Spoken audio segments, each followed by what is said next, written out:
একটি ছোট শান্ত গ্রামে বাস করত এক যুবক। তার নাম ছিল ঈসা। ঈসা ছিল খুবই সৎ এবং আল্লাহভীরু মানুষ। ছোট একটি দোকানে কাজ করে সে তার বৃদ্ধ মা আর ছোট বোনের সংসার চালাতো। ঈসা 5 ওয়াক্ত নামাজ পড়ত এবং সব সময় আল্লাহর উপর ভরসা রাখত। গ্রামের সবাই তাকে খুব ভালোবাসত, কারণ সে কখনো মিথ্যা বলতো না এবং কারো হক নষ্ট করত না। একদিন গ্রামের মসজিদের ইমাম ঘোষণা দিলেন, মসজিদের ছাদ ভেঙে গেছে, এটি মেরামত করার জন্য কিছু টাকা দরকার। যে যতটুকু পারে আল্লাহর পথে দান করুন। গ্রামের ধনী লোকেরা কিছু টাকা দিল, কিন্তু তারপরেও অনেক টাকা কম রয়ে গেল। ঈসা তখন চুপ করে বসেছিল।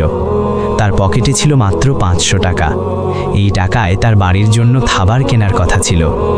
ঈসা মনে মনে ভাবতে লাগলো, যদি এই টাকা দান করি তাহলে আজ আমাদের ঘরে খাবার থাকবে না, কিন্তু যদি আল্লাহর জন্য দিই তাহলে কি আল্লাহ আমাকে নিরাশ করবেন? কিছুক্ষণ চিন্তা করার পর ঈসা উঠে দাঁড়ালো। সে ধীরে ধীরে ইমামের কাছে গিয়ে বলল, হুজুর, এটা খুব বেশি নয়, কিন্তু আল্লাহর জন্য আমার এই সামান্য দান।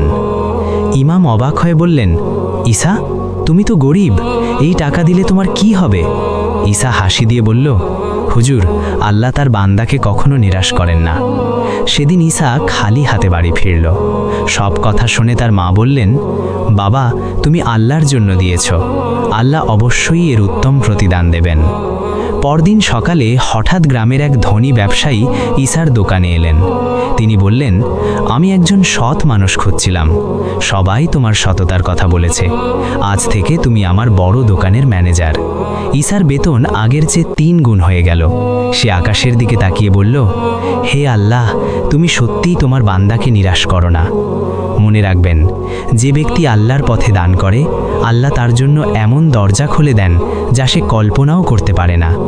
যদি এই গল্পটি আপনার ভালো লাগে তাহলে ভিডিওটি লাইক করুন, শেয়ার করুন এবং আমাদের চ্যানেলটি সাবস্ক্রাইব করুন।